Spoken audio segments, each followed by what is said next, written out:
بسم اللہ الرحمن الرحیم۔ السلام علیکم۔ ابو لہب کی اذیت رسانیہ۔ جب رسول اللہ صلی اللہ علیہ وسلم کو دعوت عام پیش کرنے کا حکم دیا گیا اور قرآن مجید میں یہ ہدایت نازل ہوئی کہ آپ صلی اللہ علیہ وسلم اپنے قریب ترین عزیزوں کو سب سے پہلے خدا کے عذاب سے ڈرائیں، تو آپ صلی اللہ علیہ وسلم نے صبح سویرے کوہ صفا پر چڑھ کر بلند آواز سے پکارا، یا صباحا، ہائے صبح کی آفت۔ عرب میں یہ صدا وہ شخص لگاتا تھا جو صبح کے جھٹپٹے پہ کسی دشمن کو اپنے قبیلے پر حملہ کرنے کے لیے آتے دیکھ لیتا تھا۔ حضور صلی اللہ علیہ وسلم کی آواز سن کر لوگوں نے دریافت کیا کہ یہ کون پکار رہا ہے۔ بتایا گیا کہ یہ محمد صلی اللہ علیہ وسلم کی آواز ہے۔ اس پر قریش کے تمام خاندانوں کے لوگ آپ صلی اللہ علیہ وسلم کی طرف دوڑ پڑے۔ جو خود آ سکتا تھا وہ خود آیا، اور جو نہ آ سکتا تھا اس نے اپنی طرف سے کسی کو بھیج دیا۔ جب سب جمع ہو گئے تو آپ صلی اللہ علیہ وسلم نے قریش کے ایک خاندان کا نام لے لے کر پکارا، اے بنی ہاشم، اے بنی عبد المطلب، اے بنی فلاں، اے بنی فلاں، اگر میں تمہیں یہ بتاؤں کہ پہاڑ کے پیچھے ایک لشکر تم پر حملہ کرنے کے لیے تیار ہے تو تم میری بات سچ مانو گے؟ لوگوں نے کہا، ہاں، ہمیں کبھی تم سے جھوٹ سننے کا تجربہ نہیں ہوا۔ آپ صلی اللہ علیہ وسلم نے فرمایا، تو تمہیں خبردار کرتا ہوں کہ آگے سخت عذاب آ رہا ہے۔ اس پر قبل اس کے کہ کوئی اور بولتا، حضور صلی اللہ علیہ وسلم کے اپنے چچا ابو لہب نے کہا، ستیہ ناس جائے تیرا، نعوذ باللہ، کیا اس لیے تو نے ہمیں جمع کیا تھا؟ ایک روایت میں یہ بھی ہے کہ اس نے پتھر اٹھایا تاکہ رسول اللہ صلی اللہ علیہ وسلم پر کھینچ مارے۔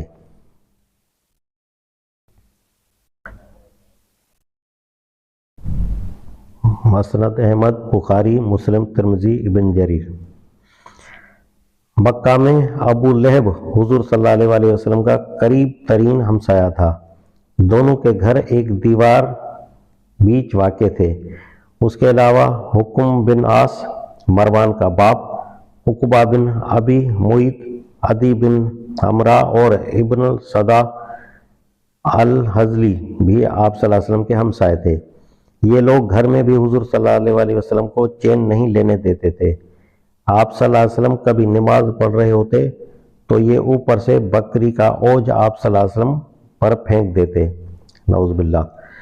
کبھی صحن میں کھانا پک رہا ہوتا تو یہ ہنڈیا پر غلاظت پھینک دیتے۔ حضور صلی اللہ علیہ وسلم باہر نکل کر ان لوگوں سے فرماتے، اے عبد مناف، یہ کیسی ہمسائیگی ہے؟ ابن زید کی روایت ہے کہ ابو لہب نے رسول اللہ صلی اللہ علیہ وسلم سے ایک روز پوچھا، اگر میں تمہارے دین کو مان لوں تو مجھے کیا ملے گا؟ آپ صلی اللہ علیہ وسلم نے فرمایا، جو اور سب ایمان والوں کو ملے گا۔ اس نے کہا، میرے لیے کوئی فضیلت نہیں ہے؟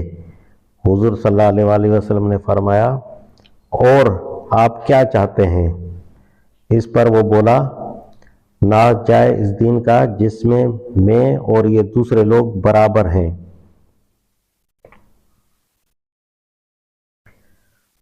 ابو لہب کی بیوی راتوں کو خاردار درختوں کی ٹہنیاں لا کر رسول اللہ صلی اللہ علیہ وسلم کے دروازے پر ڈال دیتی تھی، ابن جریر۔ وہ ایک بہت قیمتی ہار گردن میں پہنتی تھی، اور وہ کہا کرتی تھی کہ لات اور عزا کی قسم، میں اپنا یہ ہار بیچ کر اس کی قیمت محمد صلی اللہ علیہ وسلم کی عداوت میں خرچ کروں گی۔ نبوت سے پہلے رسول اللہ صلی اللہ علیہ وسلم کی دو صاحبزادیوں ابو لہب کے دو بیٹوں عتبہ اور عتیبہ سے بیاہی ہوئی تھیں۔ نبوت کے بعد جب حضور صلی اللہ علیہ وسلم نے اسلام کی طرف دعوت دینی شروع کی تو اس شخص نے اپنے دونوں بیٹوں سے کہا کہ میرے لیے تم سے ملنا حرام ہے، اگر تم محمد صلی اللہ علیہ وسلم کی بیٹیوں کو طلاق نہ دے دو۔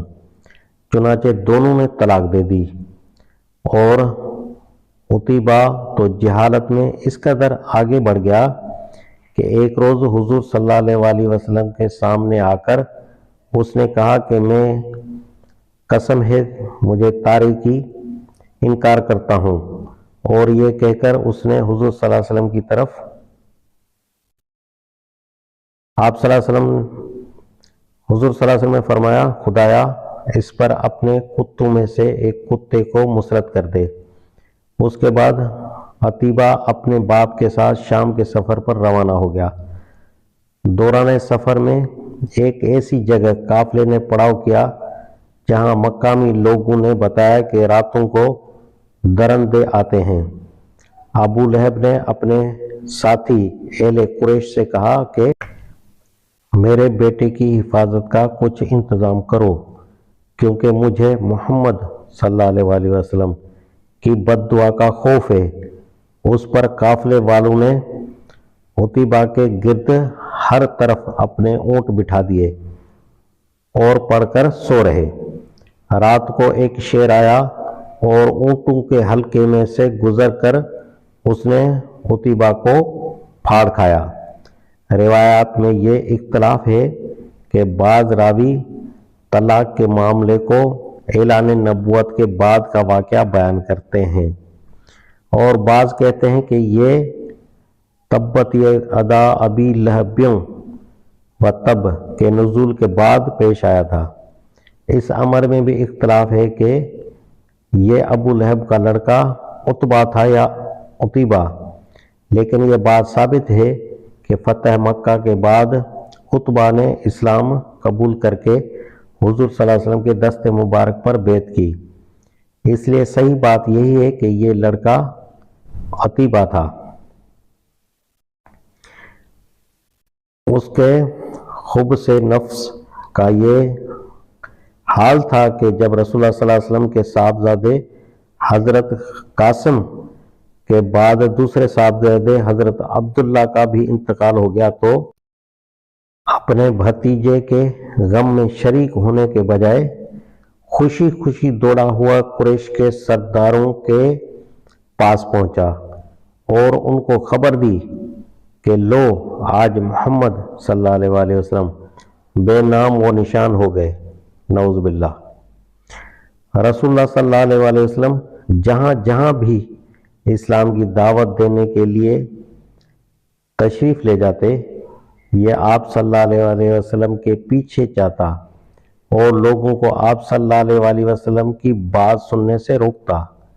ربیعہ بن عبادالدیدی بیان کرتے ہیں کہ میں 9 عمر تھا جب اپنے باپ کے ساتھ ذوالمجاز کے بازار میں گیا۔ وہاں میں نے رسول اللہ صلی اللہ علیہ وسلم کو دیکھا کہ آپ صلی اللہ علیہ وسلم کہہ رہے تھے، لوگوں کہو اللہ کے سوا کوئی معبود نہیں ہے، فلاح پاؤ گے۔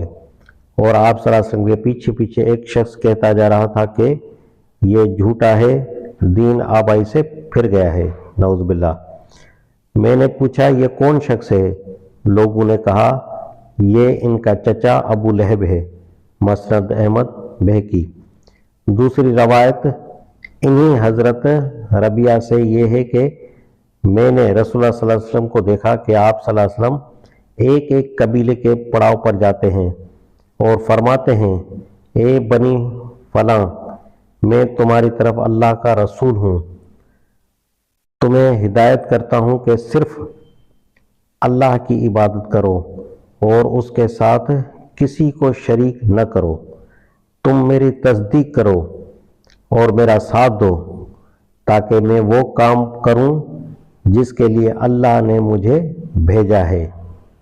آپ صلی اللہ علیہ وسلم کے پیچھے پیچھے ایک اور شخص آتا ہے اور وہ کہتا ہے کہ اے بنی فلاں، یہ تم کو لات اور عزا سے پھیر کر اس بدعت اور گمراہی کی طرف لے جانا چاہتا ہے جسے یہ لے کر آیا ہے، نعوذ باللہ۔ اس کی بات ہرگز نہ مانو اور اس کی پیروی نہ کرو۔ میں نے اپنے باپ سے پوچھا یہ کون ہے؟ انہوں نے کہا یہ ان کا چچا ابو لہب